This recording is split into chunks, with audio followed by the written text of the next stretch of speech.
Hi everyone, good afternoon, good morning, good evening, wherever you are. This is your girl Liki.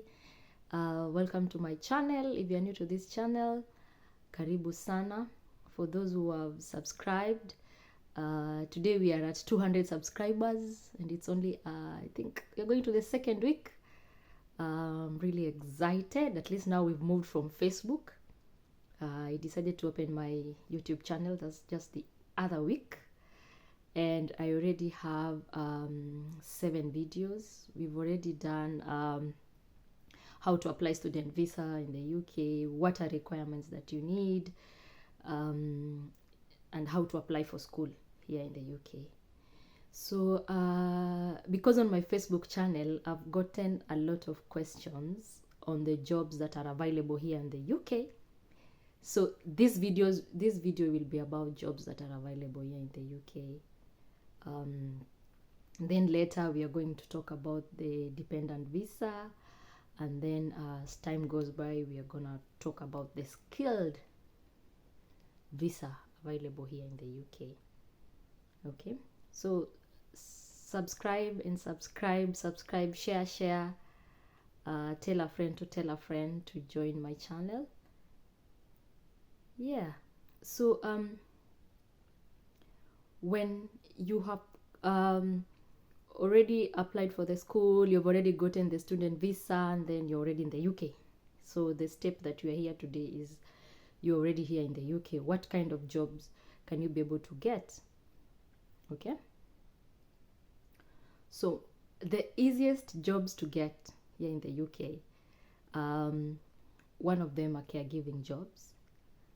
These are the jobs that you work in a care home. Okay, another job you're able to get easily here in the UK is a warehousing job.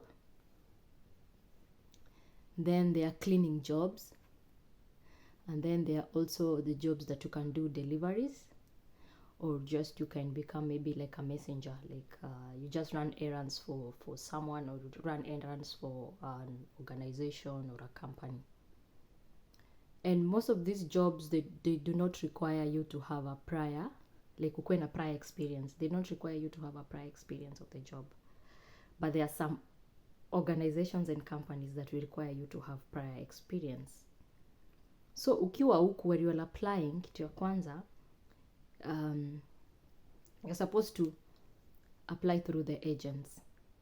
Like when you arrive, like you, for example, when you go to maybe your Google map, just say care homes near me,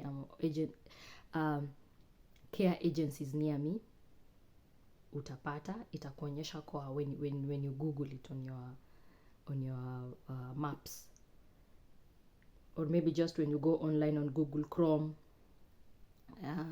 care agencies near me you are able to get. Another way to get is through connection. For example, if you know anyone who is in the UK, and for example they have connection to any agencies that gives jobs here in the UK, you also talk to them. They are able to connect you to these jobs.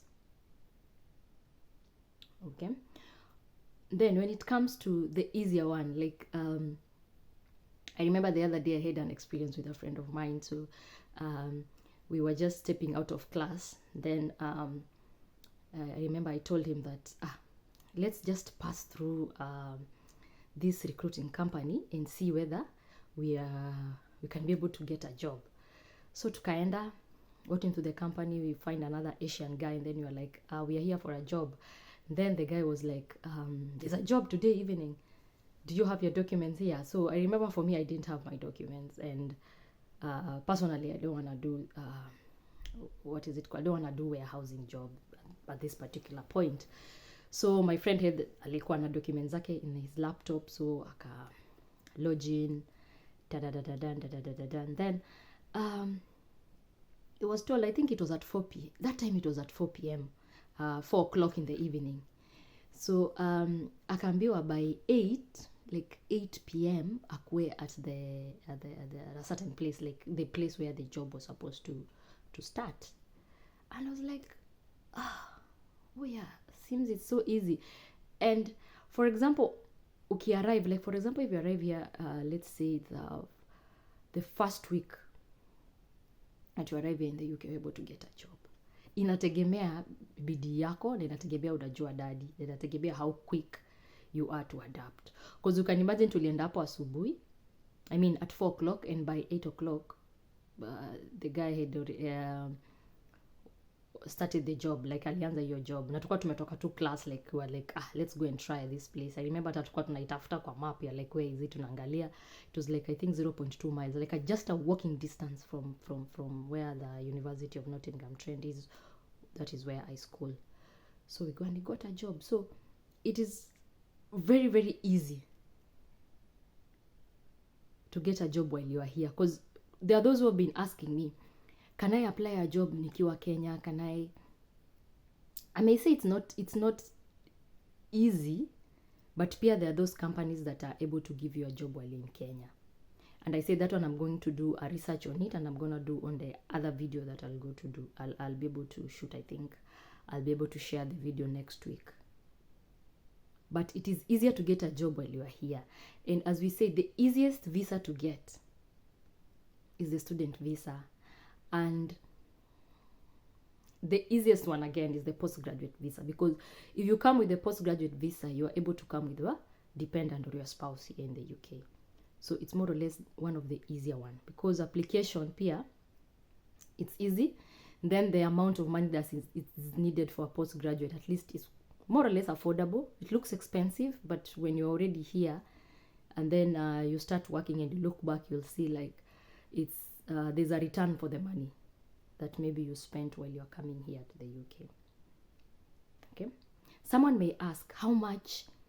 I remember there was a question I got on my inbox. Someone asked me, on those casual jobs, how much can one earn per day? So it depends, because you're working under the care sorry, I keep on saying care, because personally I work under I do caregiving, so kila kitu kwa mdomo ina start with care. So someone asked me on my the DM akaniuliza like, Liki, how much can one earn per day here in the UK? So it depend, but the minimum wage, I guess, says in 9.45 pounds. That is the minimum wage, but there are those that can go lower. But most of the time, averagely ni 9.5 to 10 pounds per hour. That's averagely, because there are those who will pay 13 pounds, there are those who will pay 12 pounds, there are those who will pay 11.5, there are those who will pay 11. It depends. And again, it depends in the location that uko. If you are in London, because London is the central locality of England, so na uko ni your city, like that is the biggest city. I mean, uko life inexpensive kidogo, juu kidogo, like nizasema like some pounds higher than here in Nottingham, because Nottingham is more or less like shags kiasi, like yani si expensive sana compared to London. So utapata watu wanaishi London, Cambridge, on those other sides, they are earning more pounds than us who are living here in Nottingham.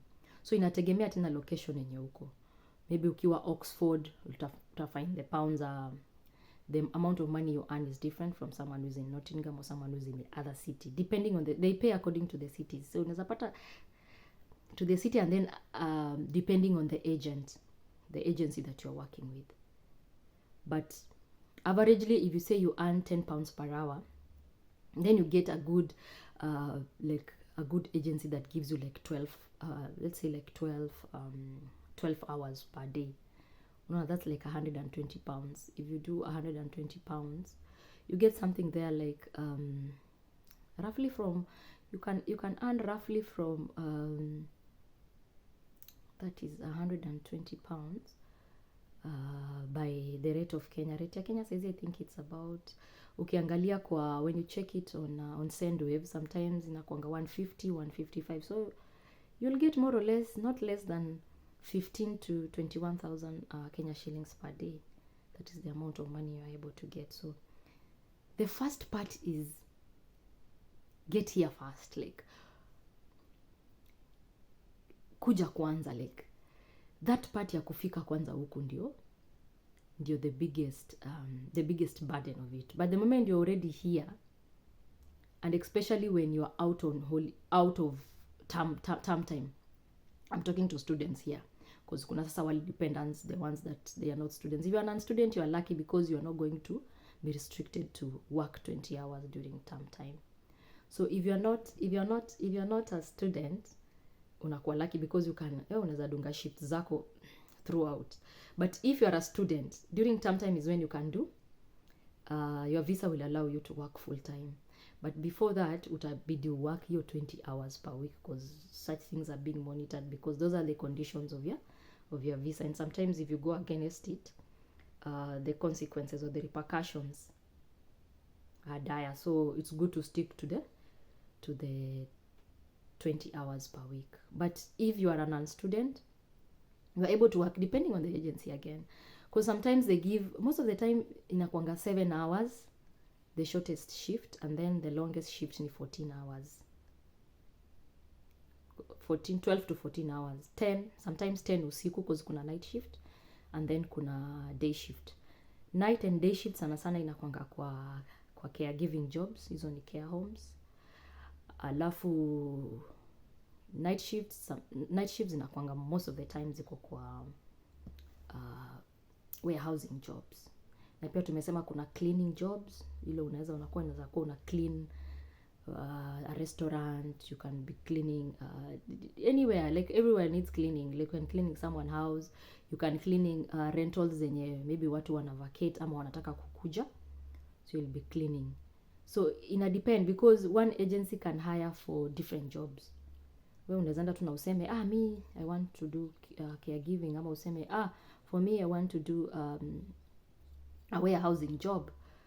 I want to do for example, unataka kufanya maybe ukue una deliveries, like for example you want to deliver food, maybe you want to do mail sorting, like una hizo mabarua za posta unaweza kuwa una sort, lakini sana sana mail sorting zinakuanga kwa warehouse.